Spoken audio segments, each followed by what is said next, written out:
Thursday on Media Row. I've been calling it Radio Row since 1972, but we are here in the Bay Area. Insane, jam-packed show. I want to show you who's hanging out with us today. Christian McCaffrey. Among them, Denzel Ward, popping by the show. Amon-Ra St. Brown, Ashton Jeanty, Trey McBride, Jordan Levin. How about Andrew Luck? I've never interviewed Andrew Luck. I think I've barely met Andrew Luck. He'll be here. Aidan Hutchinson. I'm sure Max Crosby will come up in that convo. Sauce Gardner, a late ad. Love that. Martha Stewart joining our program, and we're going to kick it off with Emmitt Smith in just a little bit. Subscribe to the YouTube. Most of these will not be on television. YouTube now, Up and Adam Show. Let's go.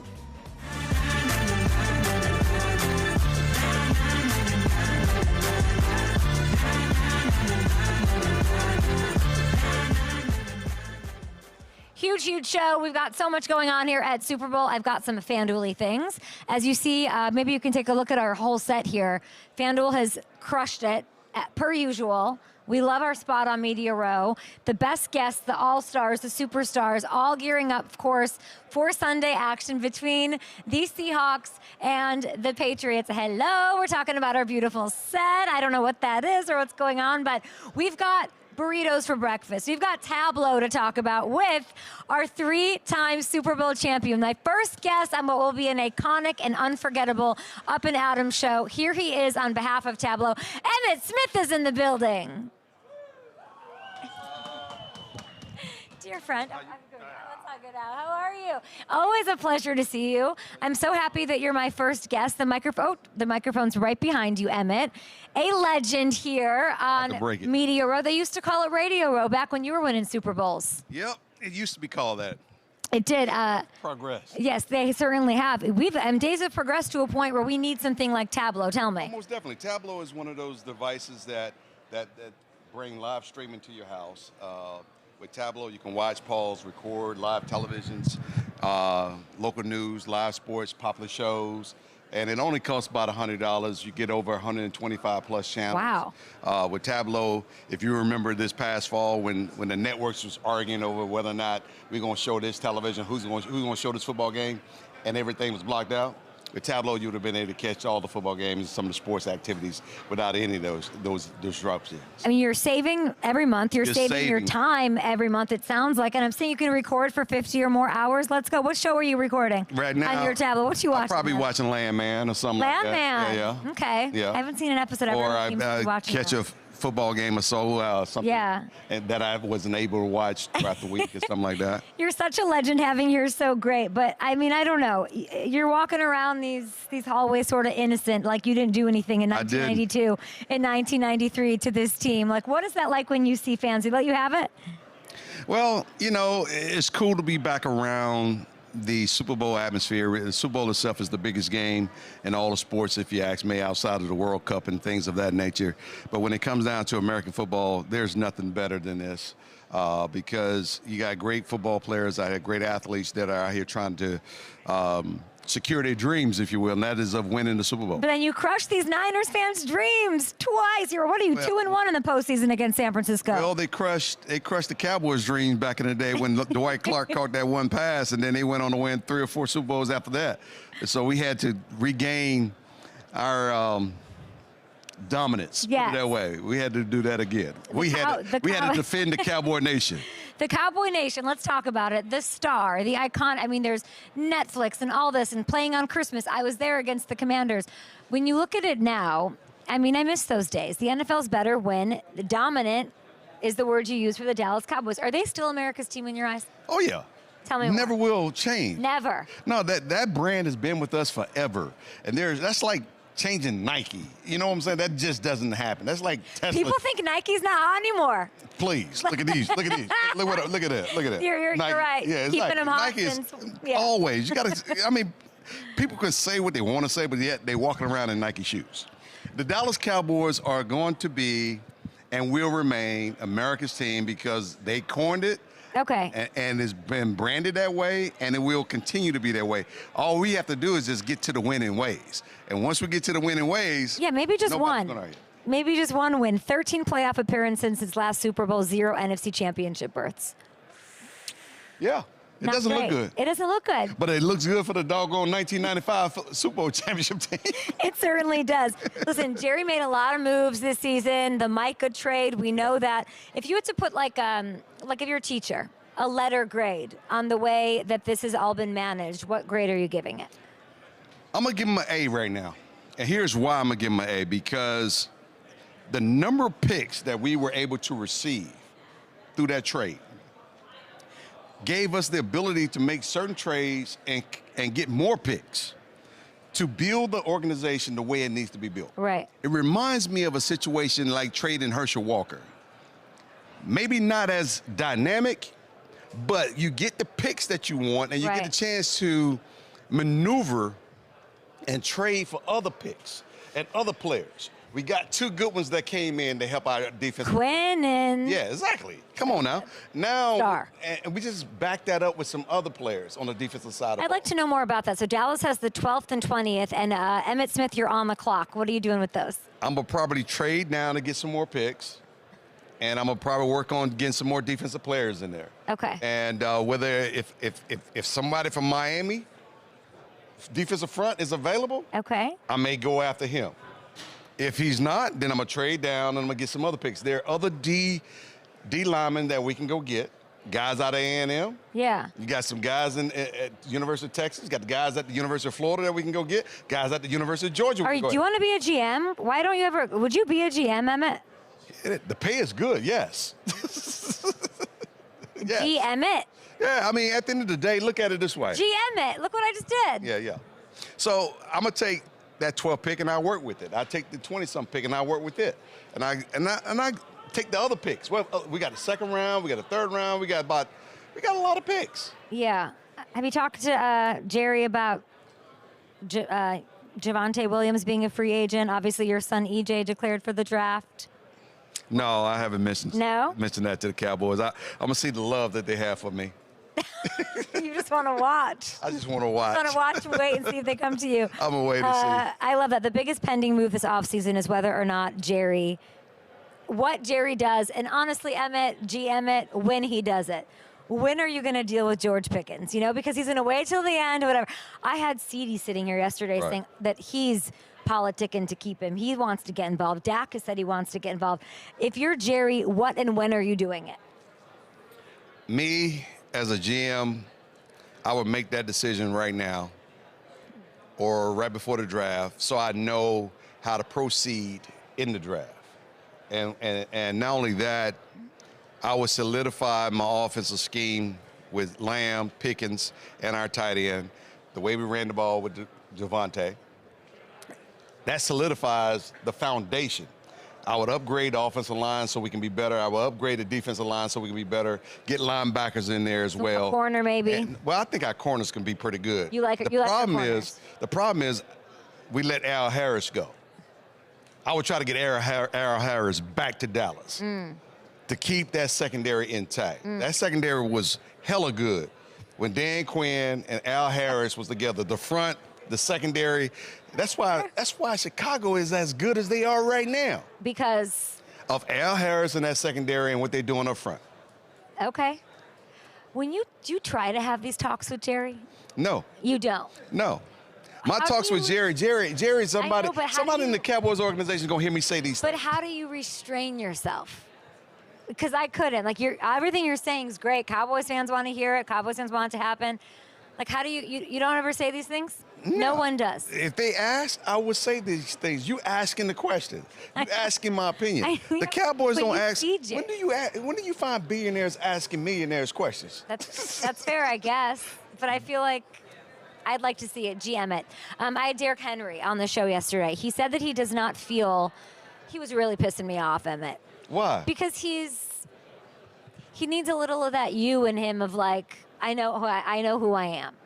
And I'm telling him he's top 5 in this and top 10 in this. And he's like, I don't know. I don't consider myself. He's so humble. It bothers me. Does that, No, that's you good. like that? That's good. He's hungry. Okay. He's hungry, and he's remembering what the main thing really is. He's not worrying about accolades. A ring. He's trying to get to the main thing. Look at it. He's hungry. But let me tell you his numbers. This year he reached 4th place on all-time rushing touchdowns, 10th in yards. So he's top 5, top 10, okay? You know how old is he? 32. 32. 32. Is there, when all is said and done, you know, what do we do with him? You just keep watching him because he's going to keep going. He's going to keep going. What Baltimore need to figure out is, what are we going to do? Are we going to take some passes out of Lamar's hands and put the ball in this guy's hands? That was their problem. They should have given him the ball more. They did not lean on him enough. And he's a guy that could have carried a team. And Lamar got hurt. And so Lamar has to now get himself back to what he considers to be some level of stabilization physically. And mentally, he needs to elevate his game another level. There's another level he can go. Where do you put Derrick Henry all-time right now? Right now, he sits where he sits. He's still playing.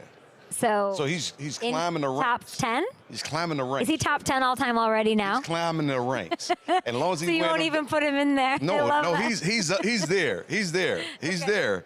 He's there. He's wearing those deuces, too. It's going to be, double deuces going to be all over the place. Shadeur was on my set, and he, right here, while Todd Monken was saying his role's to be determined. And I heard, they wrote me, see how that whiteboard, they wrote it, and they said, ask him about that. And I did. And he handled it perfectly. What's wrong? Why not commit to Shadeur in right now? Why not? Is it the right move? I guess coaches want to make sure that guys know that there is no security in their position, and they want them to be as competitive and compete for the job. No one wants to hand anything to them. This is the way that they're treating Shadeur. But they handed it to Drake May. Yes, they did. They handed it to kid out in San Diego. They also handed it to the kid in Jacksonville. They also handed it to Sam Darnold. They also handed it to other players. So, and what does Cleveland have? Absolutely nothing. So what's the debate? Are you going to give it to Dylan again? I mean, when you have players, see, the one thing about players. You just gave me goosebumps, Emmett. One thing about players, they know who their captains are, and they know who their leaders are, and they know who they can believe and who they trust in. It's the organization, it's the coaches that have to get it right. You can name somebody a captain, but if they don't have the respect of the team, they're not truly a captain. Some people earn that right. I would imagine Miles there is the captain, but no question. He's one captain on the defensive side, but who's the captain on the offensive side? You tell me. Who believes in who? When you step on the football field, how are the players responding to you on the football field versus someone else? Church of Emmitt Smith here. Would you have named him the starter? I would. If that was you, right get the head coaching job, they're asking you, yeah. Oh, yeah. I haven't seen anyone else earn the right to be that but him. And he hasn't played enough and haven't given him enough chances to be on the football field. And when he's on the football field, they feel better. They look better. I'd like to know a little bit more about that before you go, because your words matter. What has Shadeur done that convinces you that he should be? The team believes differently. You can tell while you're watching? His energy is different. His swag is different. His level of confidence is different. And notice I said confidence. I didn't say nothing about arrogance. His level of confidence is different. And so he believes that he has the ability to do it. He's not walking out there thinking that, can I do it? Or do I have the possibility to do it? No, I'm going to make it happen. That's the way he's approaching it. And I appreciate it. And I've known Shadeur since he was a kid. And I watched him grow. I know his training. I know his background. And I know where he comes from. He comes from a line of championships. That's the way I would look at it. And years of experience at that position. He was trained that way. And he grew up with understanding how to play the quarterback position from a guy that played in the National Football League. So I don't question his ability to understand and recognize coverages and his ability to control and manage the offense. Now, managing the offense is the key to every quarterback's position. Not putting the ball in harm's way is the key to how successful a quarterback can become.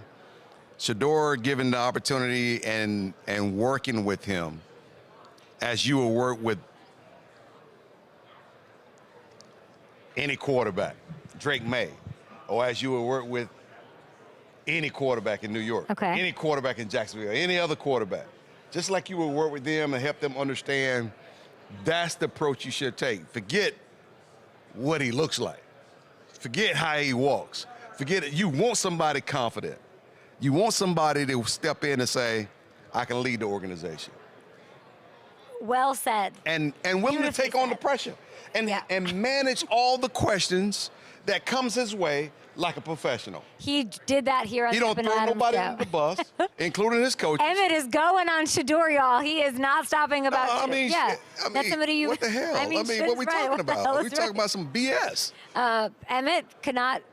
I'm going to let you go because I got a question for you. Uh-oh. Here we go. How does Shadeur Sanders make the Pro Bowl with just 5 games in the National Football League? Answer that. You tell me. How does a guy make the Pro Bowl with just 5 games or 6 games as a starter? Oh, I know how. It's ticket sales. It's ticket sales. It's merchandising. That's how they do it. Oh, my bad. You watched the Pro Bowl on your Tableau TV, which Actually, I didn't watch the Pro Bowl. I was too busy playing golf. You didn't. Well, other people did. You can watch the big game for free. It's a great option for fans who want to save. You never want to miss a big moment. TableauTV.com. Check it out. You can get it at Walmart, Amazon, wherever. You are the absolute goat. I wish I could talk to you all day. Hey, Frank Gore, Hall of Fame. We'll walk out of here. Hey, Frank why Gore, not? It's tonight the night. Why not? Could you be. want him in there? I want Darren Woodson in there. I'm not going to get you started on the Hall of Fame. I want Darren Woodson in there. I'm not going to get you started today on the Hall of Fame. Thank you so much. We'll be back after this. Christian McCaffrey, he's Hall of Fame bound, I'm sure, eventually.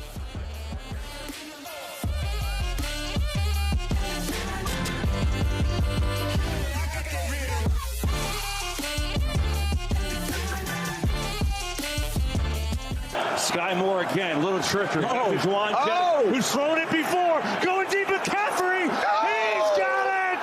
Touchdown, 49ers. Christian McCaffrey do it all in receptions. How he tracked that ball, that is so tough.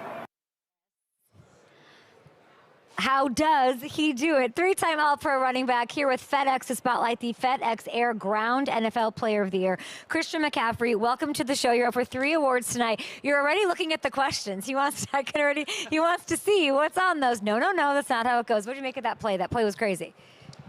It was an amazing play call, first off. Perfect time play call and a great time of the game. And then Juwan doesn't get enough credit for that play. Oh. First off, he played quarterback in high school. I think he was a 5-star quarterback in high school. So he's now thrown me 2 touchdown passes, and he took a massive hit on that play. So shout out to Juwan. Shout out to Juwan. Can I show you my favorite play from this past year with you? Please. Do you have any guesses on what it might be? It's against the division rival. Here it is. Let's see it. Talk me through this. No, it's not this one. Sorry. It's against the Cardinals. There you go. This one's your favorite. Yeah, because it looks like it's kind of easy, but, I think it speaks to your intelligence, no? Yeah, so that was not the play call. I was supposed to run something else, but, when you have a quarterback like Brock, he's so good at just finding space. You and him, what is this? What is this like a chemistry between you two? A lot of reps, but, there's the X's and O's and there's what's called on the plays. But, when you're around football players, that's what I think that's the greatest compliment you can get. And Brock's a football player. If you see a zone or there's a busted coverage or someone misses something and you find space, he'll find you. I like it because I think it just speaks to that connection.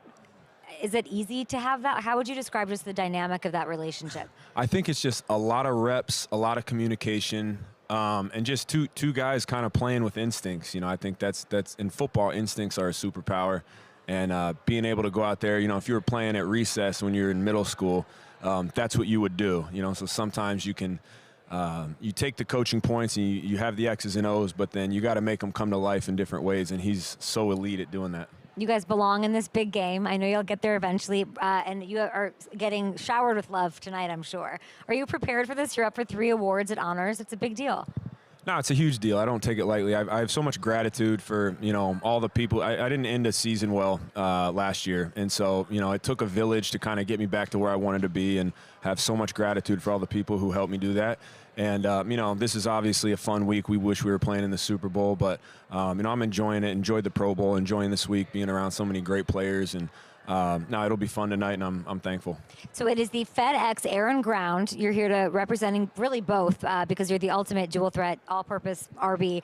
You're one of the only people that I can ask this to, Christian. What is the harder stat to rack up, 1,000+ rushing or 1,000+ catches? That's a good question. 1,000 yards receiving as a running back is very. Oh, sorry, 100+ catches. Or 100+ catches. What's harder, 1,000+ rushing or 100+ catches? I'd say 100+ catches. I mean, look, at the end of the day, too, you got they got to throw you the ball. So sometimes it's not, you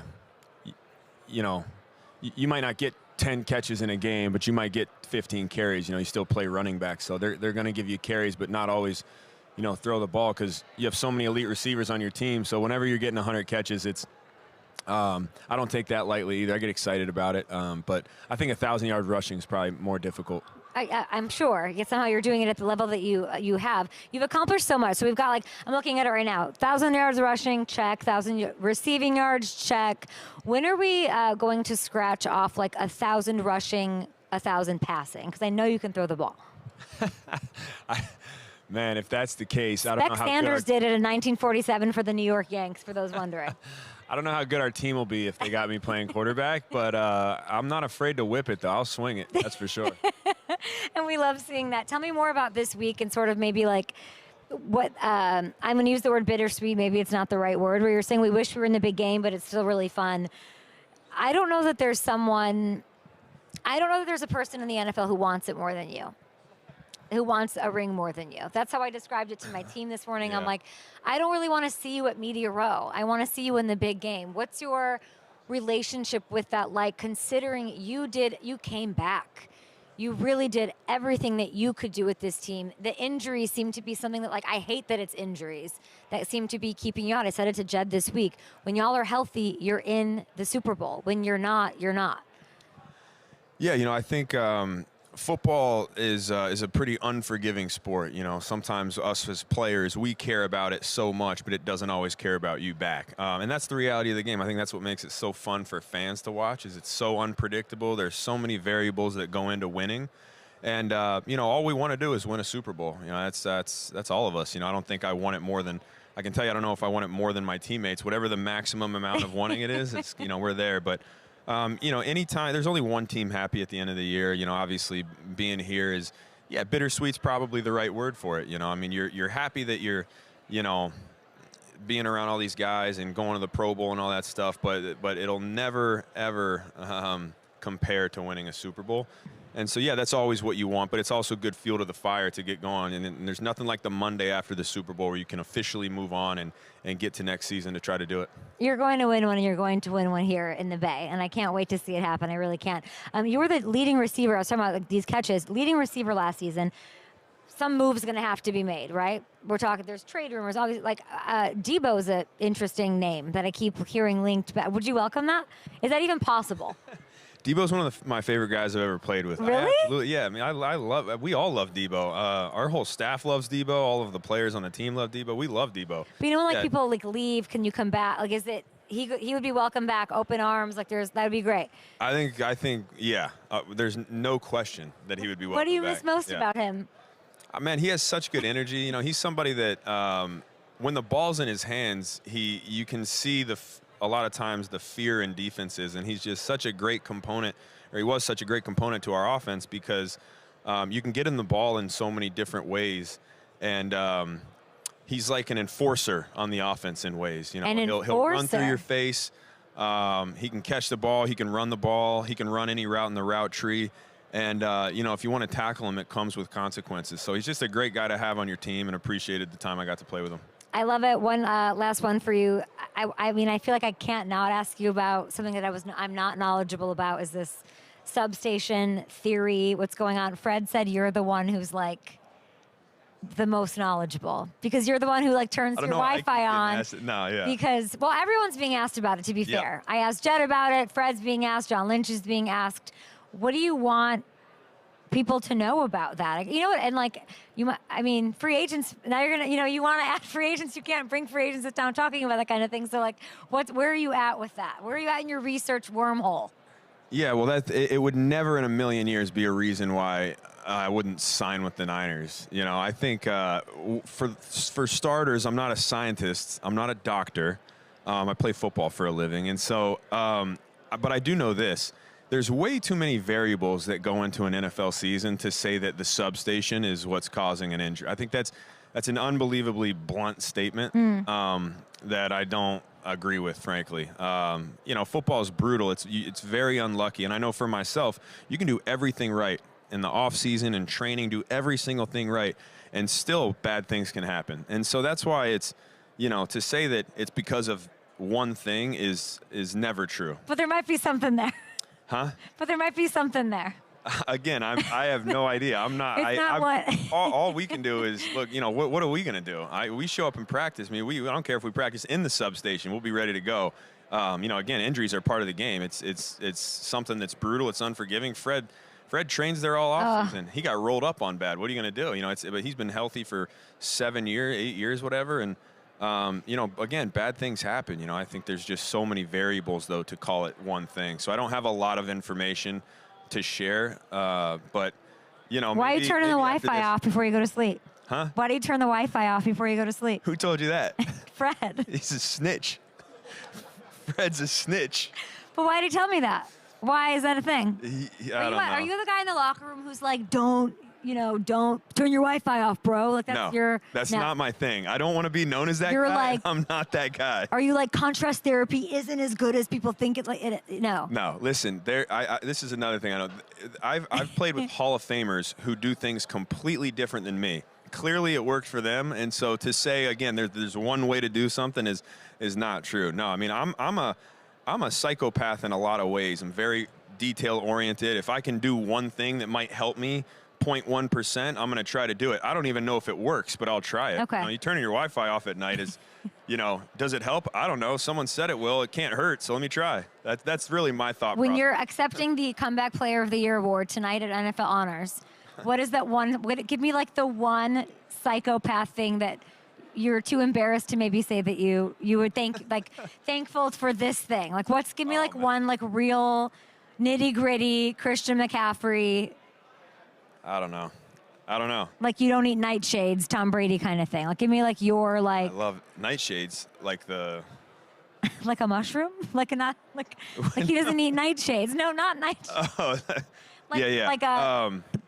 Like he won't eat a tomato because he thinks it's inflammatory. I don't think I do anything out of the ordinary. It's just you called yourself a psychopath. I just want to know why you were a psychopath. It's more of the routine. Kyle called me a psychopath. I'm just details. By the way, the guys on my team are just the same. I've gotten this whole. Why thing don't you tell me something about Christian's Fred Warner? Crazy. I'm not. Fred's the same way. Fred's the same way. George is the same way. Juice has his own garden. He legitimately grows his own crops. And we got the clip, guys. Yeah. Juice has his own garden. He has like a garden home that keeps it, the sun to hit it perfectly and all this. I don't have that.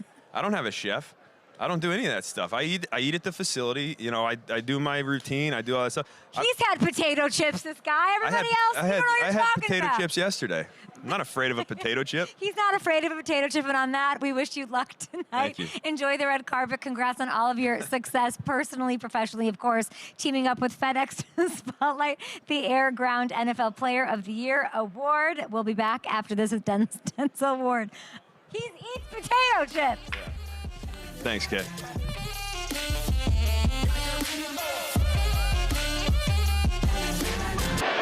Goff had loads of time, and it's picked off by Denzel Ward.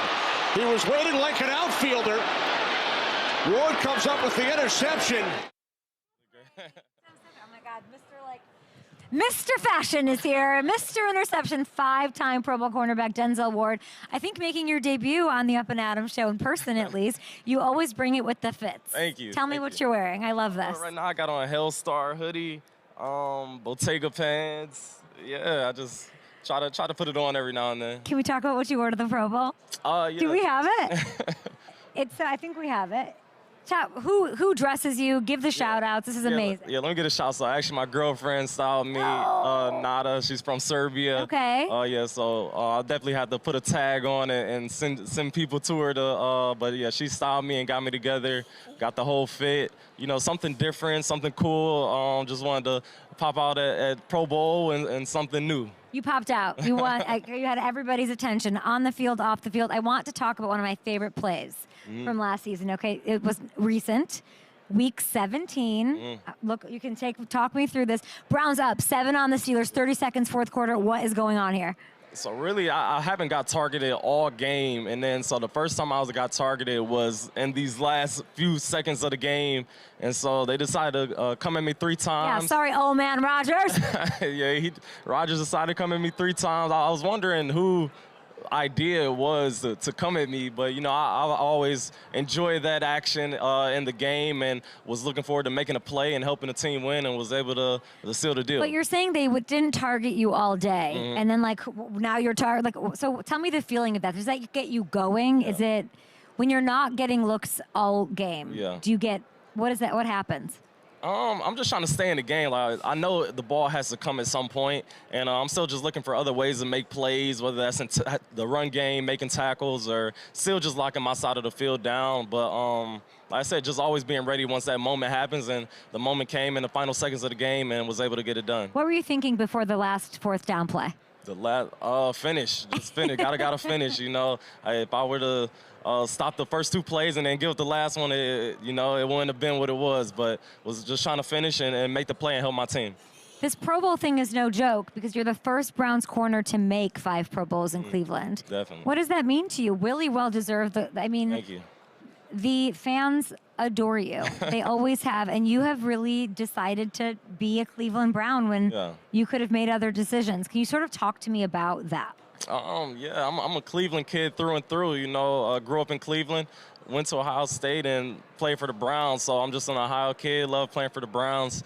And, yeah, just trying to, I know I made 5 Pro Bowls, but I'm trying to make it to the playoffs and the Super Bowl. But, no, it's a great honor to get 5 Pro Bowls. You know, appreciate all the fans that voted for me and my peers in the league. So it's been great. You were drafted in 2018? Yes. That's crazy. Doesn't it feel crazy? It's very crazy. Time is flying. What, you know, your team, and you're from Cleveland, they get a lot of grief. A lot of criticism. Worst team, nobody wants to be there. How have you seen, in like a real specific way, give me one way, you have seen the team grow, culture, whatever, the organization from 2018 to now, where you've seen evolution? That's a good question. I would say first, organization-wise, I feel when I first came in, I think it was things were kind of all over the place in a sense, but now I think that we're got a good game plan, good system going forward. And, yeah, I think we're focused on the same thing, focused on winning, focused on getting guys in there that want to be there. And, you know, we're trying to get to the playoffs, compete, and get a Super Bowl. So I think everybody's on the same page of where we're trying to get to. Would you ever leave Cleveland? Wherever I'm supposed to be, that's where I'm supposed to be. You know, I'm in Cleveland right now. I don't know because I feel like you could have left Cleveland. The franchise tag's the whole thing I don't want to get into. Yeah. But like, you've stayed there. You've decided to stay there. Your name is one of those names that's always in these mega deal trade things. I think maybe more than anybody else. Right. What does that feel like? I don't really look too much into it. Yeah. I said wherever I'm at, that's where I'm supposed to be. That's how I feel. And wherever I'm at, I'm going to play the best ball that I can and make plays and be that shutdown corner. Have you talked to your new coach? Yes. Tell me about the conversation. Yeah, so we actually just first time speaking to him yesterday, and just excited to get to Cleveland. And, you know, he's about to revamp that offense for us and this team. And, you know, I'm looking forward to rallying behind him. And you know, we about to do some special things. What did he say about you? Oh, what did he say about me? Yeah, I want to hear what did he say about you as a player? Yeah. I don't even know remember he said. Really? He didn't hype you up? Yeah, right. I mean, he said he decided to coach me and, you know, said I'm a great player and things like that. But, yeah, we're just talking more so about just the year and coming up and, you know, and being excited to work with each other. And he's going to get the offense going and things like that. Revamp the offense, get the offense going. I had Shadeur on this week. I just had Emmitt Smith on this morning. Okay. Emmitt went on for 5 minutes. legend, 3-time Super Bowl champion, Hall of Famer, saying, how could they have not named him the starter? Call him the starter, whatever. Is he the starting quarterback of the Browns in your eyes? I mean, that's not my decision to make. You're a veteran on defense that goes up against him. Yeah, that's not a decision made. But, I mean, we got guys still on the roster that, that is going to provide good competition at that position. So, looking forward to seeing that happen. And, let the best guy win. But I think we got a lot of talented guys still in that room that can compete. But he's definitely in a good position to get that starting spot if he wants to go get it. Tell me about what it's like to defend him, because the word everyone throws around is his confidence. Yeah. So when you're going up against, as a DB, a veteran you're confident too, you make plays, what is that like? Can you take me into what it's like to defend him? Yeah, for sure. Like, Shadeur, he has all the confidence in the world, and you love that in a quarterback. But I love it too, because that means he'll give me opportunities, and I definitely didn't pick them off a few times in practice. So, but you got to love his confidence, but he throws a great ball, great accuracy. And, he's going to be a good player in this league. Defensive coordinator. What can you tell me? Yeah, I'm hoping we bring back my guy, Jim Schwartz. That's my guy. I got a lot of respect for him. He's helped increase my game level of play and a lot of guys on the team. I know this is the NFL, and things go in, people come out. And so just got to wait and see what happens. Would Miles have had the season he had without Jim? I think Jim definitely enhanced Miles' play, but Miles is definitely still Myles Garrett. Like, Miles is a dominant Hall of Fame player and a guy who's going to, no matter who's coaching him or say in his ear, is going to make plays and be who he is. But I think Coach Schwartz definitely put him in some great positions to access, like, his potential and ability to make plays out there. It's a lot on you and Miles to be I talked to Emmitt about this too, to be these leaders on this team. Do you love that? Yeah. Do you like that role? And what is your role in this transition? Yeah, I love it. Like I always say, when Cleveland drafted me, like, it wasn't just a player, but they drafted a leader and, a guy that's going to help take this organization to the next level. So that's just what I try to do, and that's making plays, that's being vocal to the guys, and helping us get to that next level. You are so loyal. It is really beautiful. So loyal, and I love that. I hope you guys, fix up the offense, all of that. I'd be excited to see it. Give me a quarterback on the way out that I can manifest, that when I see you picking him off, I will know. Okay. That it really means something to you. That's a good one. Who's on your list? That's a good one. I'm gonna go with Joe Burrow. I picked Joe off already for 99 yards, but I'm gonna go Joe Burrow. You want him again? I want him again. I want Joe. That's so crazy. I want Joe again. Yeah. What about one you've never had? One I never had. I'm gonna go. See, I would have to see our schedule this year, but just quickly, I'm going to go with Patrick Mahomes. You want Patrick? Yeah. People are forgetting about Patrick. We'll see what he looks like next year. Enjoy Super Bowl week. You were the best dressed. Sorry, CD. Sorry, whoever. Great to see you, as always. We'll be back after this. We have Martha Stewart's on the show. Ashton Jeanty, Trey McBride, Jordan Love on the program. Aidan Hutchinson, Sauce Gardner. We'll be back. My next guest, a first-team All-Pro, two-time Pro Bowl tight end, joining us on behalf of Rockin' Protein, which is, I don't know that I've ever seen a 50-gram protein drink, my friend. Is this what is fueling you through your jet setting around the country this week? No, absolutely, yeah. The Rockin' Protein's unbelievable. It's something I've, been a part of for a couple years now, and they have not only 50 grams, but for someone like you, they have a 30-gram one, so a little bit smaller, a little bit less protein. Excuse me. No, it's less, but all of it, they have a wonderful drink. They got so many different flavors. They have this is a new flavor that just came out. Yeah, the chocolate banana. It's wonderful. It's something that keeps me going, and love it for the off season. Trey, when I think All-Pro, your jet setting, like I don't know whose jet you borrowed to go down to Waste Management yesterday and back here to the Bay Area. I met you, and I don't know that anybody would have known who you were. Yeah. And now all of a sudden you've become one of the biggest superstars. I told you it happened, first of all. I've taken some ownership of that. What does this feel like? How quickly you've popped onto the scene as one of the biggest stars in the NFL? Yeah, super cool. Just from a few years ago, barely playing, to now catching, 125 catches, whatever I had. So it was... whatever. It was pretty special. Carry the one. Yeah, brought that. but yeah, so very, very thankful for the position I've been in, and very excited for what's to come next. What felt like the bigger accomplishment for you this season? Setting the single-season receptions record for a tight end with 11 touchdowns on the season, or beating your previous score, career high, by 8 scores? I think the catches was probably pretty special. I knew I was pretty close last year, and then got a ton of catches this past season. So it was pretty special, and I'm glad I can hopefully do it again next year. This drop percentage is stupid. Have you seen this? Yeah, what is it? 0.8 is his drop percentage? No way.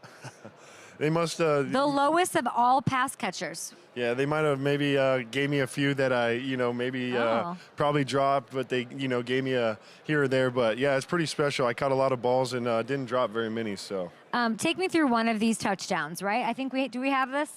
It's against the Texans. You are outrunning 2 defenders. Then you run through 3 more on the way to the end zone. How did you do this, Trey? What do you mean? One of those just takes a few guys to tackle you. I've always been taught not to get tackled by one person, so you got to make more than one guy tackle you. And was able to get a screen here and caught a pretty cool ball. And yeah, that was a fun game for me for sure. You're not just an incredible athlete, top of your game. You're drinking the Rockin' Protein, 90,000 grams of protein in this new chocolate banana shake thing. You're clever.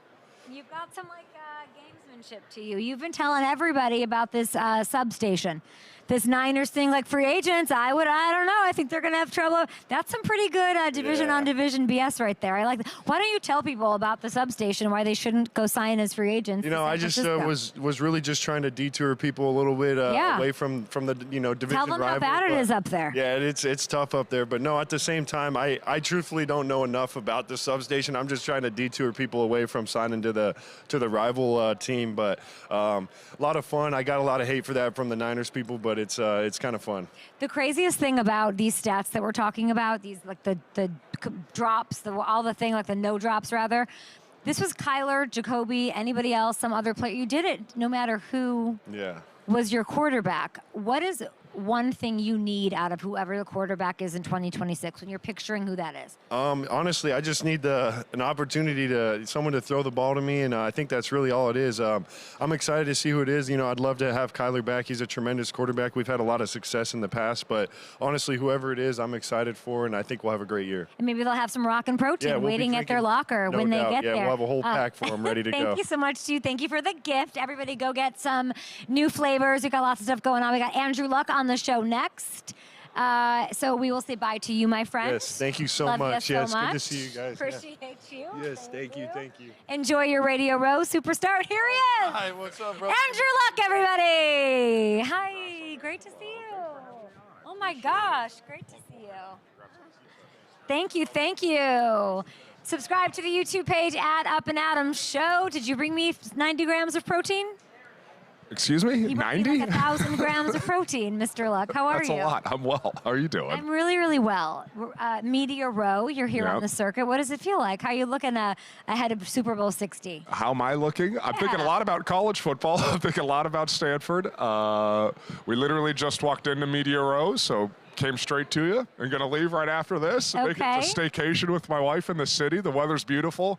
Nothing like San Francisco in the sun. A staycation. It's gorgeous weather. Hopefully it stays that way. Now, you are I'm going to give you a proper introduction here for our YouTube audience. You're the only man who put up 30-plus points on the Super Bowl winning Legion of Boom, which we love. You are a 4-time Pro Bowler, a college football Hall of Famer. We'll talk all things Stanford, current Stanford football general manager. So we're thinking about the Seahawks and what you were able to do with them. It brought us back to a game that I think, do we want to show? Do we have we don't have it? The highlights of it? Okay. It was 2013, if you remember, Andrew. Week 5. I'm sure you do. Did you realize at the time how special this defense was that you shredded? There's Richard Sherman on the screen, who was my college teammate. So we had a lot of fun playing them. And our defensive coordinator is Chris Richard at Stanford, and he was the secondary coach for the Legion of Boom. And, man, I feel old watching this. It feels like a long time ago. What do you remember? I remember we won. I remember we put some points up. I remember we blocked a field goal, and Delano Howell returned it for a touchdown. I remember this 2-point conversion. Reggie Wayne, who's the wide receiver coach now for the Colts, it was That's like one of the cool parts about playing in the NFL when you're a rookie and you walk into a locker room. And, like, for me, it was, whoa, Dwight Freeney, Robert Mathis, Reggie Wade, Adam Vinatieri. Like, I grew up watching those guys. Like, they were heroes to me. And so to play and playing games like that was a treat. In your new role, even just hearing you talk about this, relationships matter. Yeah. So much when it comes to, like, you never know when you're going to see this person again or whatever. In your role now, how important is the role of sort of relationships, creating them, having to network and the politics of all of it and keeping people happy? Like, it's a lot. It really is. At least by where I am most comfortable as a leader, is relationally based. Like, I think that's part of why playing football was so fun for me and being a quarterback was you're in it with people. Like, you can't help it. And I knew no other way than to be on a team and get to know you. Like, you have to. We're in it. And so in this role now, certainly relationship building and recruiting is critical, right? Critical. Yes, NIL is a massive part of college football, but high school recruiting, transfer portal recruiting, it's still about creating relationships. Two, the more connected we are as a program, staff, coaches, players, everybody who's sort of in the building, the better we can be. And then three, a massive part of my job certainly is fundraising and spreading the word and getting out there, and I enjoy it. I've certainly realized I'm an extrovert starting this job. Like, I enjoy recruiting. I enjoy fundraising. It's fun.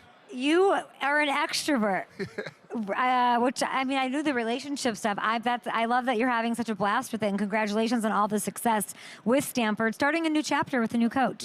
Yeah, we are. Yeah, which I'm really excited about. A new relationship for you, but nice of you to get him a job after he stole yours, right? 17 years ago. Tell me more about that. You stole his, rather, right? I did steal his. Yeah, tell me more about that. Our new head coach, Tavita Pritchard, he just finished his tenure as the quarterback coach with the Commanders and got to work with Marcus and Jaden and did an unbelievable job. And when I came in, we had a quarterback battle at Stanford. 2009. 2009, and Tavita was the incumbent starter. And I was the little redshirt freshman. You were in spring football, and we duked it out, and I won the job, and he was nothing but good to me after that. Like, nothing but supportive, and like it's fun coming on after Trey McBride, because I watched a bit of the Cardinals this year with Jacoby Brissett, who we were teammates together in Indianapolis for a year. And something Jacoby and I talked a lot about was how, when we were playing together, is how easy it is for a quarterback to feel lonely. It is a lonely position. There's a lot on you. And certainly if things aren't going perfectly, you can feel on an island by yourself. It's a lot of pressure when you're playing the position. And it's so much easier and simpler when you feel supported. And I felt supported by Jacoby Brissett when I played, and Matt Hasselbeck and Drew Stanton and our coaches. And that's what Tavita gave me as a first-year, 20-year-old kid, 19-year-old kid, whatever that was, starting, was support. And then he launched into his coaching journey now from then on. And so it's certainly fun to work with people you trust and admire and respect. And I have all of that and a bunch of love for a head coach. And obviously you know him well. You respect him. He's lived and breathed this program for a very long time. I think like 2 decades, basically. So how much did his experience with Jayden Daniels, who you mentioned, how does that, the past 2 years play into the decision to bring him in and make him the guy? Well, we certainly, I've certainly paid attention to all of our alums that are coaching in the NFL and college, right? It's fun to support them. And Tavita's been special for a long time, at least, go back a couple decades and his experience at Stanford, but to see him go into Washington first, under Eric Bieniemy and Coach Ron Rivera, who is now our hated rival across the bay at Cal, and then see him have his part in the success of Jayden, and in this year also, and what Marcus Mariota was able to do. That the diversity of experience is important, and certainly helped him come back here. How did you fall back in love with football? Ooh, how did I fall back in love with football? Well, you've sort of admitted you fell out of. Is there a moment that ignited it? The spark? I'm not sure there was an epiphanal aha moment. I certainly retiring, walking away from the game was difficult and something I knew I needed to do and feel great about. At some point, and I don't know if it was a singular point, it was like, whoa, I missed the game of football. Part of that pushed me back into volunteer coaching at Palo Alto High School for a couple years and building an incredible respect for coaching. It's so hard. It's so hard. I was the freshman offensive coordinator, and it was hard, and I don't think I was very good at it. And I at some point along the way realized, man, I love this game. I love it in a different way, right? I very much, I think, came to terms when walking away that there's a beginning to stuff and there's an end to stuff. And by walking away from football, that was an end to playing. Easier said than done to even get there. But that was an end to playing football. And I love the game. It's in large part why I'm back at Stanford as the general manager, which is this awesome Venn diagram overlap of football and Stanford, the two things, two of the things I do love most. It's a great game. Why do I love it? I'll ask myself that question too. I think it's an unbelievable display of teammateship when done right. I do think it's the ultimate team game. I think it's a trying game. I mean, it is a violent, tough, physical game, and it forces young men and coaches and whether it's in middle school, high school, college, or the NFL to dig deep and I think access dimensions of themselves that are difficult to access otherwise. And it's not always perfect, but I know it certainly helped me develop. If I have any positive character attributes, a lot of them it was because I got to play football and was surrounded by great coaches and great men and great teammates that had positive impacts on me. And again, certainly it's not all positive. We have a duty now, I think, any of us who've played or are in it, to give back to the sport and help continue to make it a better environment in a more positive environment. But it's a wonderful and beautiful game. Christian McCaffrey called it unforgiving. I love Christian McCaffrey. I know he was just here. I know. Oh shoot, I missed Christian. Yeah, he was before Trey this week. He was before Trey, and we're talking about just like the Super Bowl and what that, Yeah. And he just called it unforgiving, like sort of having to make peace with like it might not happen, even though I'm going to give everything I have mentally and physically and emotionally for it to happen. So it's got all those positive attributes. It's passion that it feels like you're describing to me, this unrelenting passion for the game that I'm so glad found you again, Andrew. Well, I'm glad I found it. I'm glad I was open to it. It's a good life. We got two little girls who I have indoctrinated as Stanford football fans, and my wife and we ride bikes all day. Okay, we tell don't me have why I should be car. I'm not a college girly. Sark has tried that. Give me the why should I be a Stanford football fan? Let's go. One, we have this amazing history and legacy of coaches and players. We've been playing football since 1892. Let's go. Bill Walsh, Pop Warner, Jim Harbaugh, Denny Green. Players like Christian McCaffrey. There you go. Austin Hooper in the Super Bowl. I'm not sure I'm rooting for either team, but I am rooting for Austin Hooper to catch a couple touchdowns. Why maybe not? 4. Why not? Okay. Break a record. Jim Plunkett, John Elway. Look, we've got amazing young men. We have an academic threshold that's real to get into school. Our young men are multidimensional. We actually think tending to all the dimensions of your life, whether that's spiritual, academic, socially, in the community, we actually think that makes you a better football player at the end of the day. That we think that helps you go deep in the sport that you love. We recruit men from all over. Where'd you grow up? Chicago. Gabe Kaminsky's from Chicago. Say less. Say less. He's the Illinois high school state sack record holder. I have two. That's why. That's why I'm a Stanford fan. Two quick ones for you. Who's a GM on the NFL level that you were like, you're the man? I have very much relied on two as mentors in my journey, and there's a bunch out there that are awesome.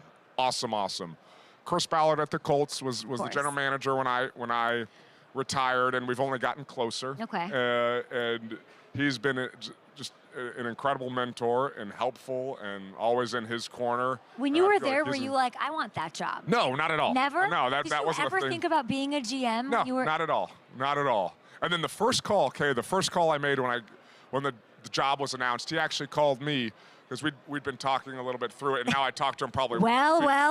Was John Lynch. Oh, Yeah, and he's an alum, is a football, baseball, Stanford alum. Obviously, his Hall of Fame playing career. He's 20 minutes down the road with the Niners, right? And just like the ability to pick his brain and really the whole Niners brain trust. They're doing an amazing job. They're amazing hosts for this. I know that it's hard for them not being in it.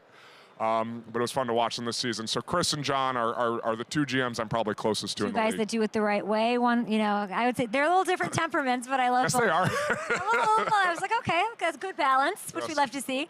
Last one for you. I have to get your thoughts on what is being seen as a bit of a Joe Flacco rant. Have you seen this? No.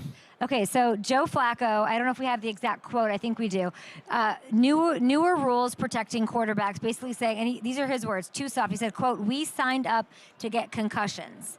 We signed up to get it." I'd love to, with everything that you've gone through, maybe the perfect person to eloquently respond to that. I love Joe, and I got to play with his little brother, John Flacco, who's like an orthopedic surgery resident at Johns Hopkins right now. He's an amazing dude. I don't know. I got to think about that. It's, I do think part of what Joe is hitting at is football at its core is a contact, maybe not even a contact sport, but a collision sport, right? And at some point you do have to come to terms with that and have ownership over it. I think the game, rightly so, has made a lot of progress towards protecting and he alluded to our that. players, and it's hard without seeing a whole context. I hesitate to address a single I should have done a better job of explaining. That's all right, but I love Joe, and I love football. Yeah, he was really talking about the new rules to protect quarterbacks. Was he saying he did not like he was saying he's against, he liked it way back when, in a tough guy way. Like, Joe is a tough guy. And you got to be an incredibly tough guy to continue playing the way he's doing. Even under these rules that we currently have, which are great to advance and protect quarterbacks, would it be different? I don't know. Generally, I think if rules are in place to protect the health, well-being, and safety of players, that it's worth. Sure, it's certainly worth pushing, and football has to still continue to resemble the game of football. Thoughtful as always. There's fun tension in there. And as my last head coach in the NFL and the new Jets offensive coordinator and our head coach for Stanford last year, Frank Reich, used to always tell me, a man of wisdom avoids all extremes. Oh, love that. And the walk-off from Andrew Luck, the GM of Stanford, who never thought about being a GM until when? When was it? What was the first thought? When the phone call came? When I was sitting in our president of the university, John Levin, his office, and he was like, why don't you just be the GM of Stanford football? How did you never think that? You were never like, I could put a team together? I don't know. Andrew, wild. Okay, we'll be back after this. Thank you so much. Here he is, all-pro receiver for the Detroit Lions, four-time Pro Bowler, joining us on behalf of Little Caesars. It smells delicious. Amon-Ra St. There's like a Detroit slice vibe happening. Tell me about it. Yeah, everyone obviously knows about the Detroit-style pizza.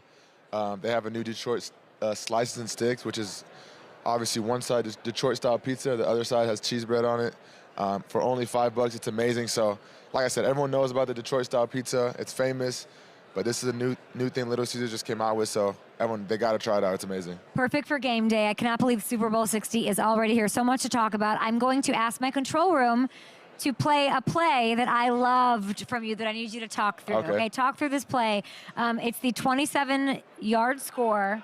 I believe it's against the Buccaneers, Week 7. Talk me through this play, please.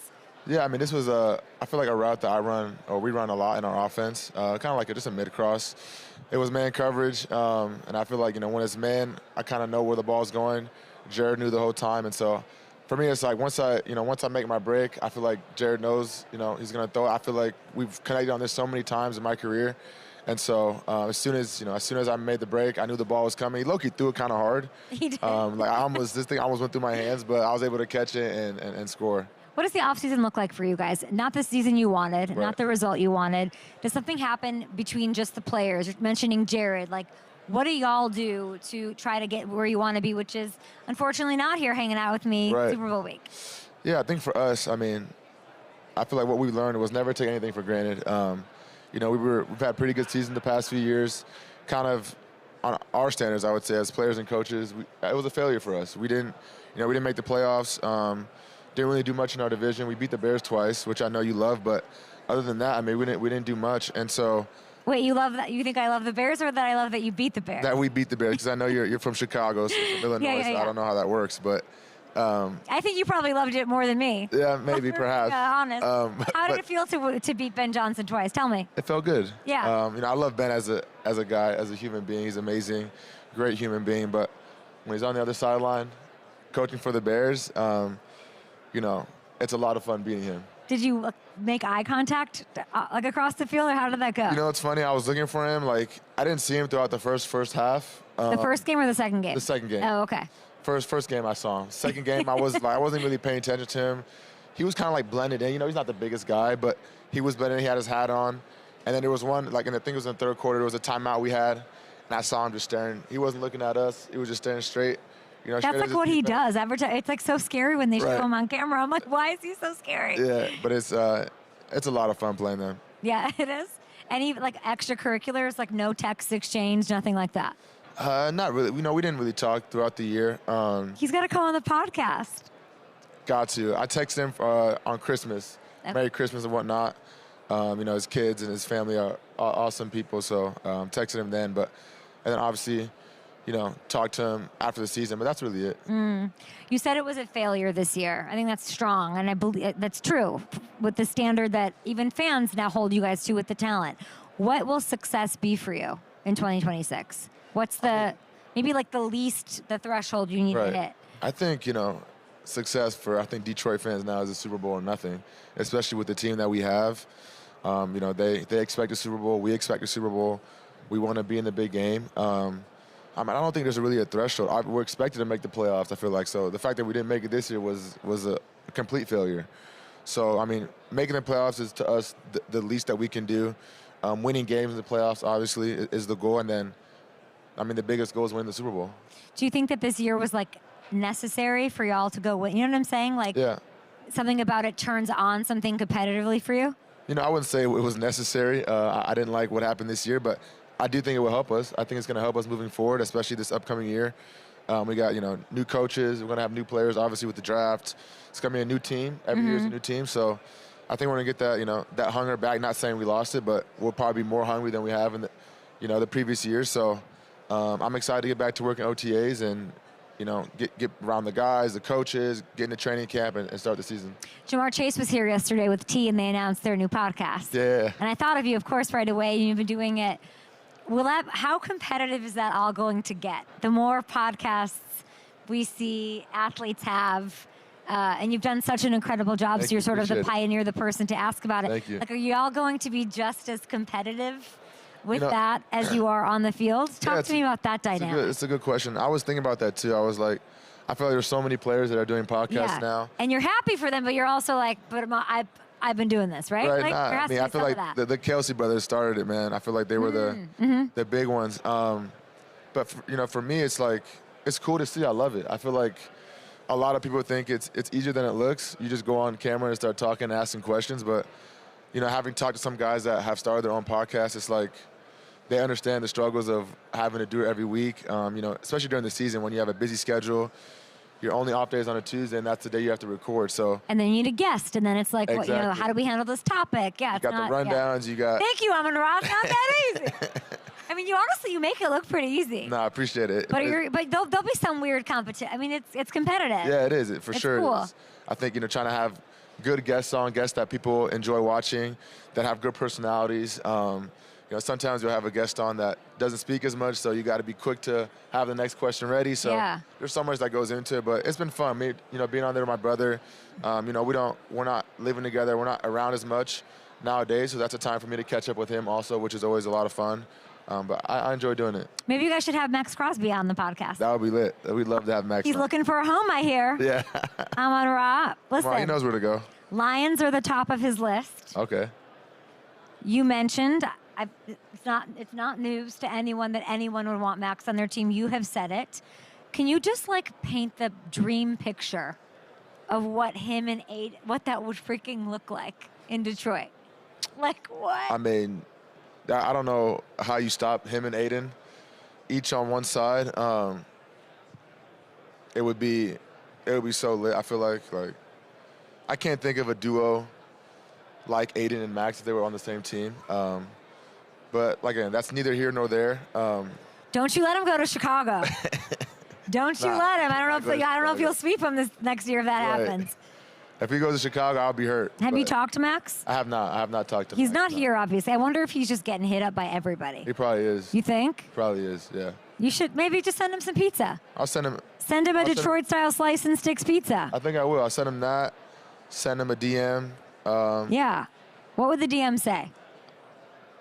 Maybe like eye emoji, like just something very easy, very slight. Very slight, yeah. Not like let's just go. Like imagine you crushing Caleb Williams' soul. Nothing like that. Nothing like that. Nothing like that. No Jordan Love. Chicago, right? Yeah, nothing like that. What's it like working with the Deal Deer? It's amazing. Being able to shoot the shot. Hilarious. Hilarious. I've seen it. It's hilarious. Shot that over the summer, which is a lot of fun. They had all the props out. I mean, the way they make the whole thing look is actually crazy. Like, you see commercials on TV and you're like, you wonder how they do it. And then when you actually shoot one, it's like there's so much that goes behind it. Production. You take all these takes. It takes forever. Just for one to, be the best. And so it's a lot of fun. The whole deal deer, it was like it looked like a real deer. And then it was moving. I was shaking. They were controlling it. It was crazy. But it was a lot of fun. We love Little Caesars. You are repping it, guys. Grab it in time for the Super Bowl. Have a great offseason. Thank you. Go get in those Max Crosby DMs. Bring him to Detroit. We're talking about like a team I'd like to see him on, Detroit feels right. Yeah, I think so. Detroit feels right. We'll be back after this. Martha Stewart on the show today.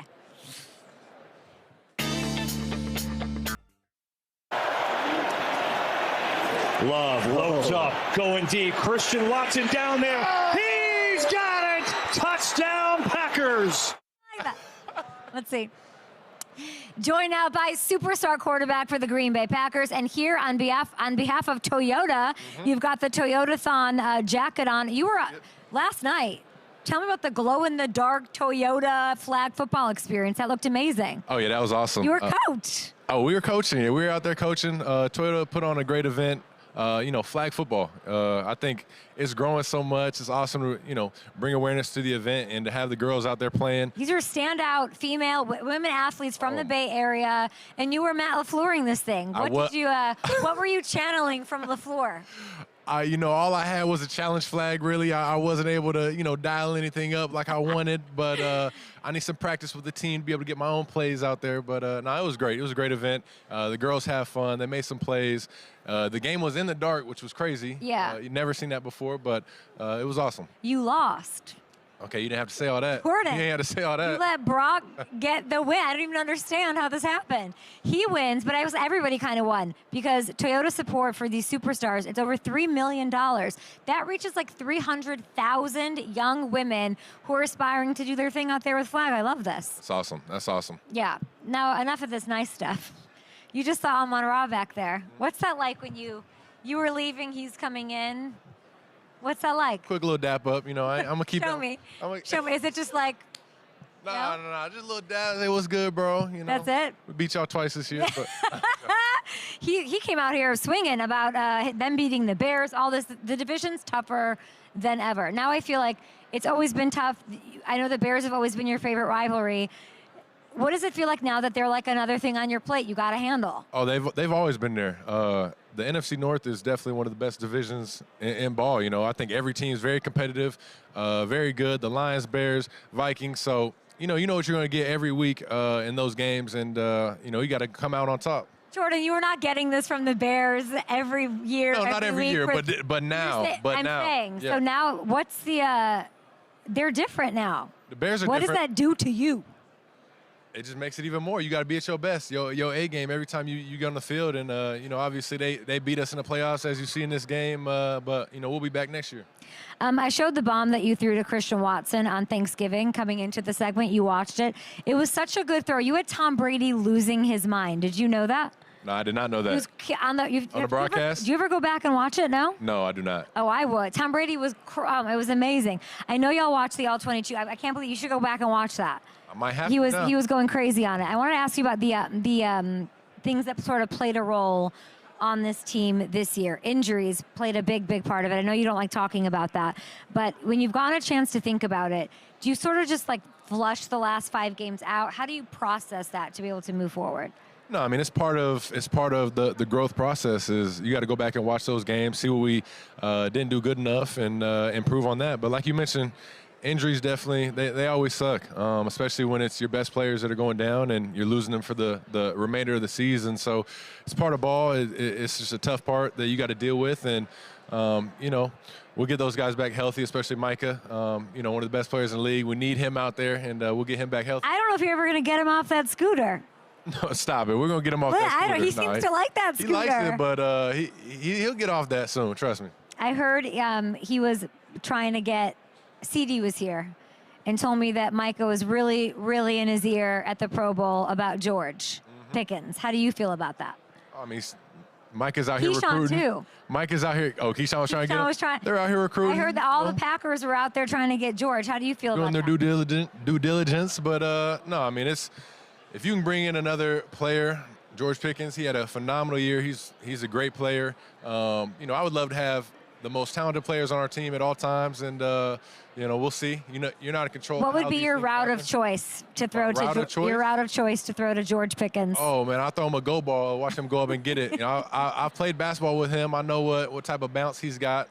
So yeah. Where have you played basketball with George Pickens? I'm gonna keep it a secret. We ain't gonna give away those. No, I love these kind of connections. Then you and I talked about you, Micah, having the same agent, and lo and behold, he became a Packer. So well, George got the same agent as well. George got the same agent as well. David Mulligetta? Yeah, so we all get together for Elite Week.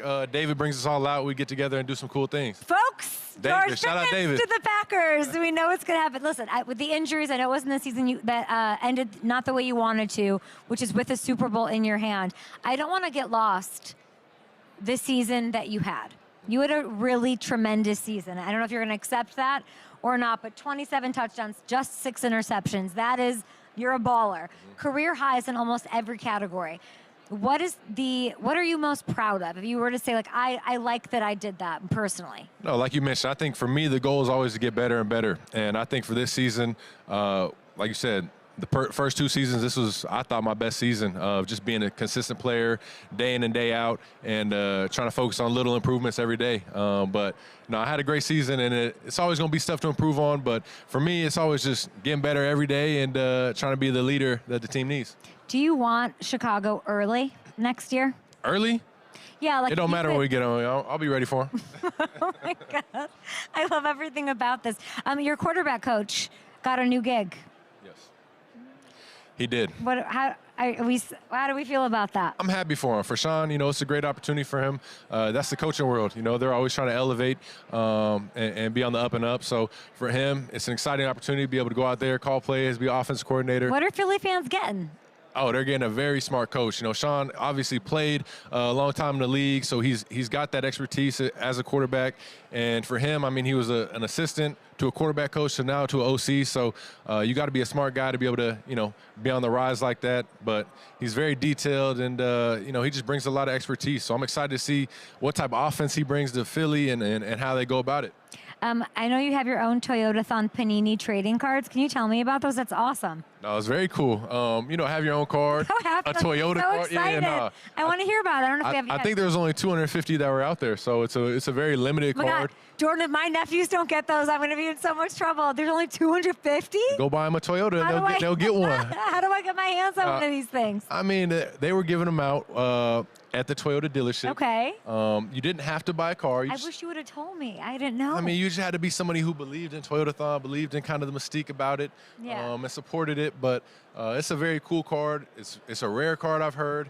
It's got some of the sweater that I wore from Toyota broke up in there.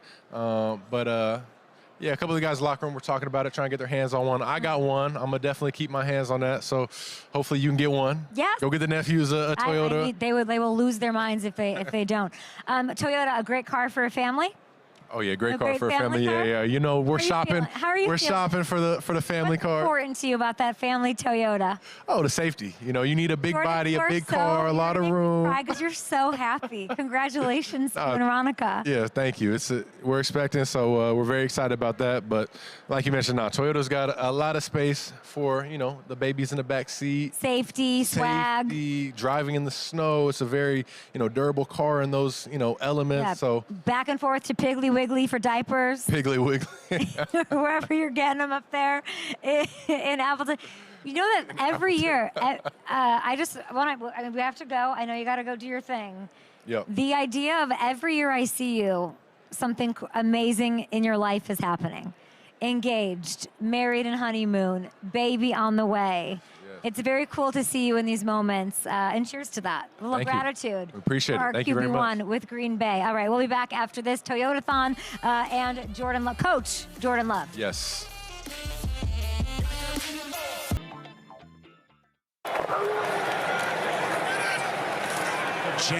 Jeanty springs free. Turns on the Jets, one guy to beat. Bayard can't bring him down. And the rookie on a dead sprint. And Chicago is silent after that. My next guest just finished his rookie season as a running back for the Raiders. Joining us on behalf of Applebee's. Are we working at Applebee's? Are we having dinner together at Applebee's? Look, we have the iconic light behind us. What's going on? I mean, I might need to work at Applebee's at this point, but you know, the light right here is real. Yeah. It's got a real ambiance to it. Setting the tone. Like Marshawn said not too long ago. Yeah. But you know, Applebee's, the official grill and bar sponsor at NFL, and you know, they always got deals going. You know, what a better time? It's the Super Bowl, so SB Wings 26. You know, folks can get 20 boneless wings for free. But they got to spend $40 though first. $40 on the other appetizers that I want. Yeah, exactly. I'm a big Applebee's app gal. Okay, did you like the play that I chose? I love you running all that over play. Chicago. You said a lot of people like that one. They do. I think it's, you know, set the tone for my rookie year. You know, really, there was a lot of people talking at that time, and you know that kind of silenced a lot of folks. What were they talking about? You know, they were saying, you know, maybe I wasn't, you know, fit. You know, wasn't the guy to play in the NFL. You know. I just knew you were standing up, and then you were, and now you are again, or you weren't, and I just love that. Yeah, you remember that talk, huh? Of course. I remember when I met you at the Panini Rookie Premiere. I love that. And then you go off and you have this incredible, truly, congrats on your rookie season. No, it was amazing. 975 rush yards, 10 total touchdowns. We just showed one of them, second among all rookies. When you say there was talk, the talk to me was there's so much buzz. There was so much hype. Like, Ashton, it's hard to live up to that, but you did that. Did you exceed your expectations? I wouldn't say I exceeded my expectations. My expectations are very high, but I think for what, you know, the cards I was dealt, I think I did very well with them, and I think I was able to have a successful rookie year. What kind of cards do you want to be dealt for 2026? How can we put you in a better position to meet your personal and team goals? Yeah, I mean, well, you know, starting with, you know, we're making some coaching changes, and I know we're gonna, you know, draft some great players, and you know, even in the off season and free agency, you know, bringing in, you know, guys in the locker room that, you know, want to win. Yeah. Do those 25 yards bother you? You said what? Like, how much do the 25 yards, does that bother you? Like, that it's not 1,000? Like, talk to me about those 25 you didn't get, you know? I was up at night thinking about that for sure after the last game. Stop. But, you know, I got another opportunity coming this season to, you know, change that. Because I wonder if I said, great year, you had 1,000 yards, if you'd be happier for yourself. I might be a little bit happier. Just a little, yeah. Do you know what I want to see? What kind of cards I want dealt for you? I want the kind of cards that are going to put the ball in your hand through the air. You can catch the rock. I want more of that. Can you talk me through what happened against the Texans? A receiving touchdown week 16. I think we have the play. Yeah. Let's cue it up for my friend Jeanty. Let's go. Yeah, so we got in a nice little spread formation. And, you know, all week we're like, hey, if a linebacker comes out there, you know, I told Gino, like, you better throw me that pill, man. Like, what did Gino say? He said, all right, man. And I remember early in the game we did it, and he didn't check it. And I was like, Gino, it was a linebacker on me. Like, is that how you said it? Gino. I said, Gino, man, we gotta audible this, right? And then next thing you know, 50-yard bomb. and a smiley Ashton Jeanty who loves every second of it. You've spoken a lot about Clint Kubiak, about your respect for him. You're excited for what he can what he could bring if he's hired. Your first year not easy from a coaching perspective. I assume you saying the cards you were dealt that's a really respectful way to sort of put that into perspective. How can your next head coach get the best out of you in year 2? Like, what do you need? Well, I think it just starts with, setting a standard, right? And, everybody moves along with that. Everybody follows that each and every single day. And then just, we need a real identity. Like, what's our identity of this team? And, how do we want to operate on a daily basis? And we got to keep that, when the times get hard, when we might lose a game, and just continue to bring the best out of everybody each and every single day. You might lose Max Crosby. I don't know about that, Ashton, man. I don't know if there's enough boneless free wings at Applebee's to keep him on the Raiders. As many boneless How free many wings. boneless wings would you give him? 100,000. 100. Okay, that's it. Max Crosby, 100,000 boneless Applebee's wings. That's got to be enough to stay. Can you imagine him leaving? Like, really? Jokes aside. Nah, I couldn't. I mean, he's just a special player, man. Like, and I think he's a special person too. The energy, the mindset that he brings, and he was one of the first people to text me when I got drafted, and I'll never forget what he told me. He said, "Don't wait to lead," and don't wait to lead. That resonated with me because as a leader, you think you got to be a certain age or you got to be a certain type of player, but it doesn't matter who you are. So he said he had to get your number from somebody, had to hit somebody up. He had to hit somebody on the staff and say, I need Jensen's number. How big would that loss be? What does that hole look like? I mean, he's the heart of the defense, so obviously making plays for us time after time, and it would definitely, in my opinion, it would be a loss, but, He can't go. He can't go. He's got to stay. Max Crosby, don't go nowhere. The Raiders have the #1 pick.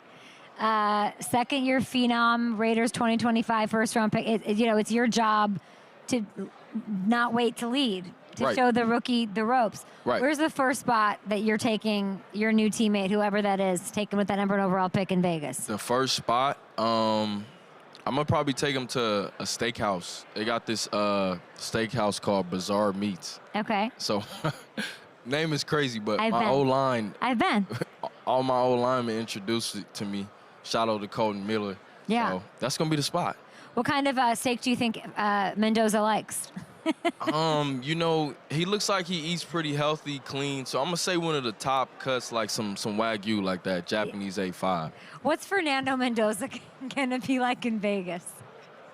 I think it could be special if, what character on The Hangover is Fernando Mendoza? You know what I'm saying? Like, what does that look like?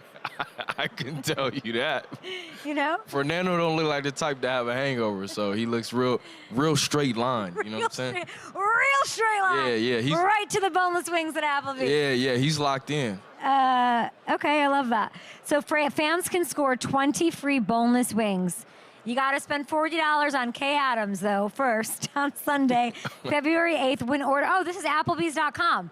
You're at home. You're on that big screen and get your set. And there's a code. What's the code, Ashton? SB Wings 26. Okay, thank you so much to Ashton and Applebee's and the light and all of that. Max Crosby, you got 100,000 wings. 100,000.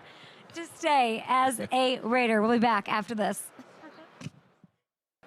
I cannot believe the size of my next guest. Like there are NFL players and Hall of Famers and all pros and Pro Bowler, of which you are. But Aidan, you are a tremendously large human being. You're huge. Thank you. I think is a big head and shoulders. That's everybody. Right. That's what I'm looking at here. That's good. I like that. I like the fit. That's a good sweatshirt. Thank you. I know. Yeah, I'm here. I'm Head and Shoulders man, fighting the dry scalp every day with the beautiful Head and Shoulders shampoo. Aidan, I came to visit you. I didn't get to see you, but I came to Detroit to celebrate Head and Shoulders 1 week this season. It was my first ever game in Detroit.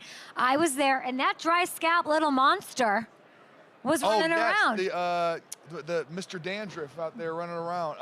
I don't know where he went though. He was with me on a bunch of the sets I was on before this. So yeah. What game were you at? What game was I at? Great question. Against the Giants. Giants game. Yes. That was a fun one. I was at that one, but I was being terrified, and I needed the Head and Shoulders. There's so many great new products going on. By the way, congrats on launching a golf brand.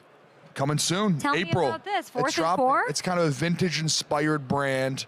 4th and 4, a play on words. Because, what made you want to do that? I love golf. I'm a golf fanatic, and I've gotten into it since I've been in the NFL. And I figured, hey, why not make this a business and sell cool stuff? Because I'm always looking for kind of vintage-style apparel, and I can never find it. So I'm like, hey, how about we get an NFL player in the space, make some dope apparel, and sell it and go on YouTube and collab with a bunch of other NFL players. And oh my God, I it'd love be fun. this. I know, yeah. Every NFL player loves to golf. Give me your sell on why I should watch golf, because isn't it just Scheffler's world and everybody else is golfing in it? I get it. I mean, I used to be so painfully bored during, when people like you go to like a family party and your uncle like throws on golf. Or and you want to take a nap. Yeah, and it makes you want to sleep, right? For some reason, ever since I've gotten in the NFL, I've just become like, I love it. And the YouTube golf space is so big now. Who do you like in the YouTube golf world? Man, I mean, there's so much. And there's Grant Horvat, there's Bob Grant, all these guys that are like popping off. And really fun to watch. Could be it's very you. entertaining. I'm going to be with them. We're going to be collabing for sure. You're collabing with those guys? For sure. I love to hear that. I want to talk, of course, about Head and Shoulders. I also don't think I didn't see you on ESPN's postseason NFL Countdown. I'm sorry, say that one more time. Don't think that I did not see you on ESPN. That's right. As an analyst. Yeah.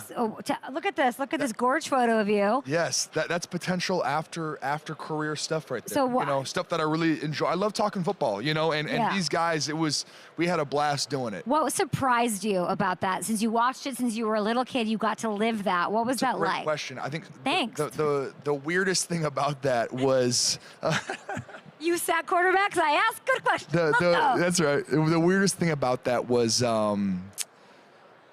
always looks really easy on TV when you see people doing it, but the way you had the earpiece in, you got the producer telling you, hey, like speed up, Randy, you're up next, Rex, you're up next, and it's like you're trying to say your point as fast as you can without stuttering, without just getting it all out in one little bit, and then you pass it off to the next dude, and that to me was like usually in interviews, I just like to kind of talk slow, vibe out, but in these, you're ripping it out, and it's a little bit harder than it looks, for sure. You have to be super concise, and then you always are like, I wish I had said that too. Right, exactly. And there's never enough time. Well, that's in your future. You've got a lot of a ball to play.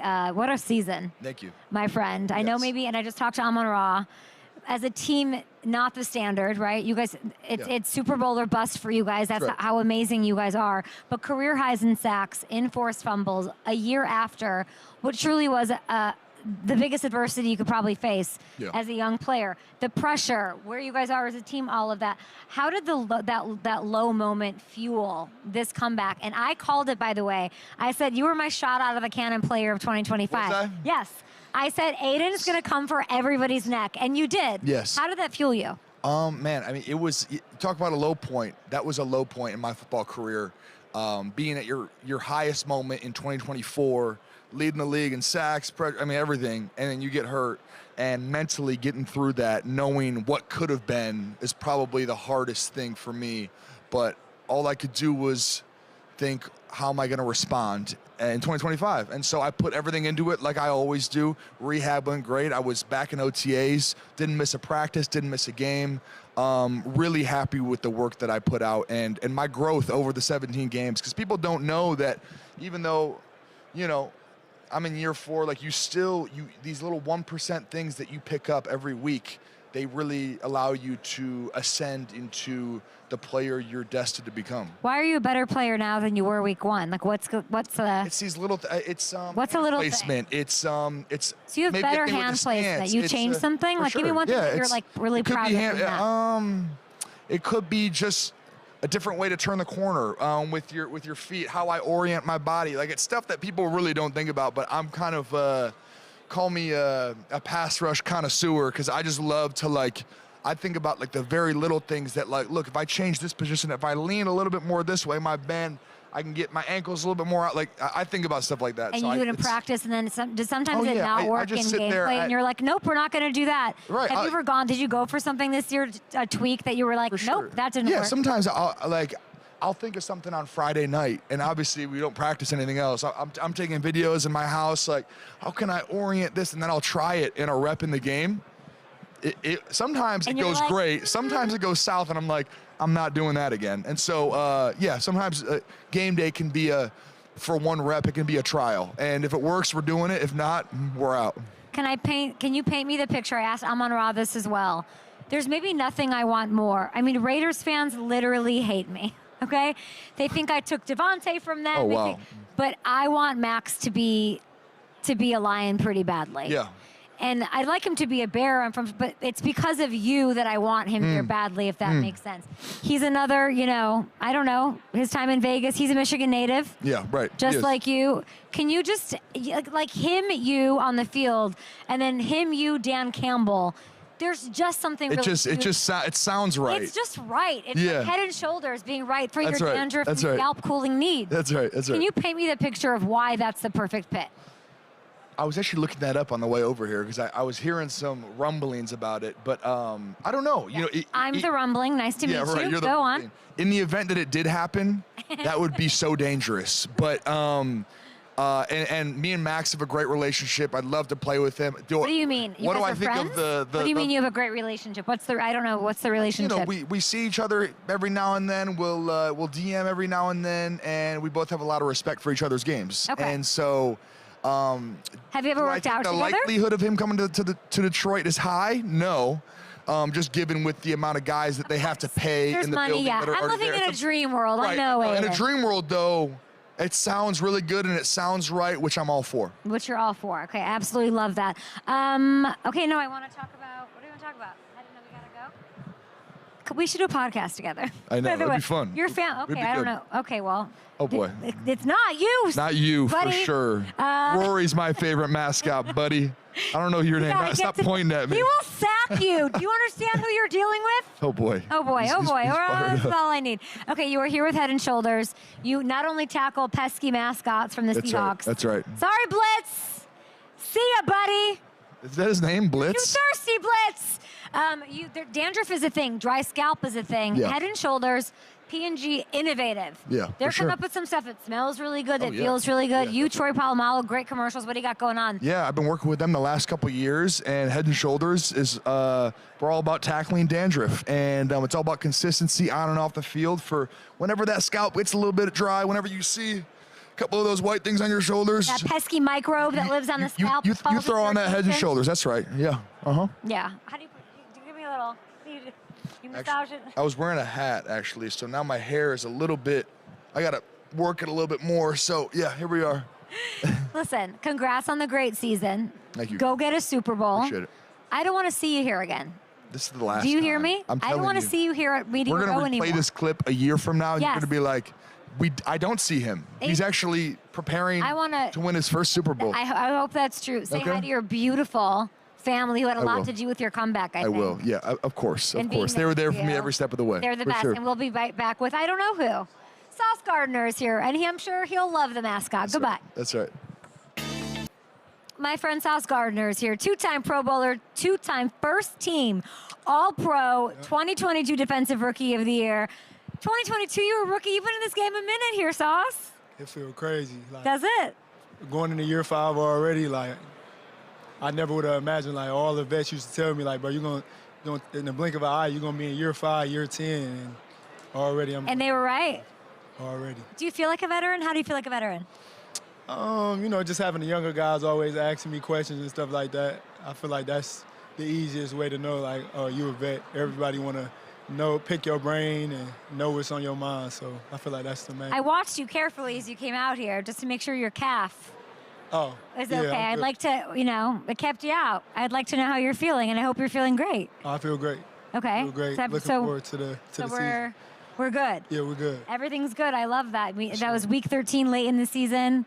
You never know. You also, what is this? Oh, I got a little gift for you. Q collar. Wait, it's not one of those watches that I was making fun of you for last time I saw you? No. I didn't know what size your neck was going to be. So Brought me a collar? I don't know. Okay, tell me more about this.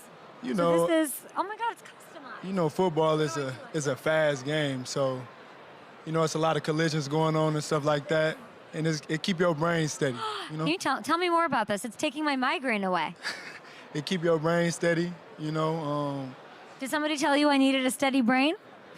you do a lot of traveling, you know. Your head Okay. could be shaking a lot. So, you know, I feel like it's pretty good for it to keep your neck, you know, keep your head very steady and stuff, you know. And this is mine right here. I know I'm joking about this, but this adds a level of protection. It's lightweight. It's very easy. It's very comfortable. Why do you like to use this? I mean, you know, me playing football, you got to think about life after football as well. You know, it's not all about just being in the moment all the time. And, you know, I want to have a healthy life after football. And, you know, I was like, why not let me just try this Q collar? Because I know they talked about it a lot. I had my teammate, Braylon Allen, who wears it. So I'm like, let me try this. And, you know, I played the whole game with it. And I was like, I don't have no brain fog. I feel very comfortable wearing it. You know, after the game, I felt good. So, you know, it definitely helped me a lot, and I've been noticing a lot of other players wearing it. I'm looking at the benefits. Comfortable, durable, it helps with the brain. Does it help with stickiness? Because that's what you're so good at. I think it do. when I got my Q collar on, I feel way more like locked in. You know what I'm saying? I feel way more focused. So I want to talk about stickiness because a tight window throw in a league high 63.6% of targets is crazy. People, I don't know if they need to remember, but you were a two-time All-Pro before Surtain, before Stingley. When you hear the stats that I'm talking, that's crazy. I feel like people need to know that you're one of the top corners in the league. Like, look at where you are. Oh, highest tight window percentage. You are the stickiest corner in the NFL. So the reality is, you know, you have people who call it for what it is, and you have those people where, you know, you have people who purposely lie and make themselves believe it. Okay. You know, so it's a lot of that going on when it comes to me. I don't know if it's because of how I live outside of football. I'm a person that people just admire seeing, and my personal life, I don't know if it's I don't think it's how I carry myself because I'm confident. I'm not overly cocky. No, you're not. Arrogant. You almost don't talk enough. Exactly. You tweet a lot, but you don't talk a lot. Yeah, but I feel like people just have this. They feel that I am a certain type of person that I'm not. But you know, every time the numbers come out, you know, I'm always there because this is what I do. How do you want to be seen? The best. You know, I know I'm the best. Numbers. You know? But I'm not saying that in an arrogant, cocky type of way. It's because I'm somebody where, you know what I think? I think it might be because of how I came in the league and was a very successful person, like in terms of accolades and stuff like that. So, you know. Like you popped off. People don't really see me get beat. So when they do see me get beat. It's true. Everybody want to make a tick. Even if it's a 2-point conversion where I trip on somebody's foot and we still win the game and I still dominate that game. They don't care about that. It's just a 2-point conversion that don't show on the stat sheet. But that's me, though. Yeah. You know? That's me. Are you happy in Indy? I'm happy in Indy. I Why? love it. You love it? You know, I just feel like Indy, you know, the whole organization, they care about their players, you know, from ownership, from the coaches, even personnel. It's a guy named DT. You know, you probably know DT. Yeah. He played in the league, and he just always there for us, you know, first person of contact, and he just always making sure the player's good. But, you know, everybody just care about each other in there. Do you miss anything about the Jets? I miss my teammates. Like Quinnen? Yeah, I miss Quinnen. Garrett? I miss Garrett. I miss Garrett, Brees. I miss everybody. I miss all my teammates, you know, because, you know, I went through a lot with them. You know. Do you feel bad for Garrett Wilson? Not in like a nobody feels bad for him, but like he's kind of alone. You know, I feel like everybody could use my presence, so I do. I do feel bad for him a little bit, you know. But I mean, one thing about Garrett, man, I love you. he always gonna make himself like. He always gonna make the positive out of everything. That goes with him. Even Brees, sometimes y'all might see him trolling in the locker room, Brees, but that's his way of being positive through some of the stuff that's not as positive. So, should we give one of these to Daniel Jones as a gift for being your long-term quarterback? Yes. Do you think he's your long-term answer at quarterback? Should they give him that deal? Yeah. I mean, he's a dog, but this the thing. Like, I've had the game plan against Anthony Richardson before when I was on the Jets. I feel like he's not talked about as much as like a guy because you know, sometimes people want to see all the negative, you know. That's what you're saying about you. Yeah, same thing about me. It's perception. It's so much positive that I do, but the negative. You're saying that Daniel's that guy. He's scary. He's franchise quarterback. Look, what I'm saying is Daniel is a franchise quarterback. He is that guy for sure, no doubt. Anthony Richardson is also nice. He's also like that guy as well. So, you know, it's not just a one or other or, you know. Well, you got to pick one to be your quarterback. I know you do have to pick one, and it's not my job to pick one. But what I'm saying is both of them are very talented. Even Riley Leonard, all three of them very talented, you know. So I'm happy you're happy. You probably see a little bit more energy from me, a little bit more. You know? What do you mean right now? Yeah, because you in training camp are like mean to me. You're usually like, You don't want to talk. You're talking today. I like this. Yeah, I mean, that's because, you know, things have changed in my life. Well, you know? I feel like you're happy. I'm a coach now, you know. You're what? I'm a coach. Yeah. You know, that's a change that happened in my life. Yeah. So, you know. Okay. Yeah. I'm happy for you. Yeah. I always love talking to you. I appreciate that. Love sure. Sauce Gardner. We'll be back. Everybody get a Q collar. This really took away my migraine. Oh, yeah, I'm glad to hear And that. I have a foggy head. Sauce Gardner, have a brilliant offseason. Thank you so much. You'll be back Appreciate it. after this. Martha Stewart on the show. This is amazing.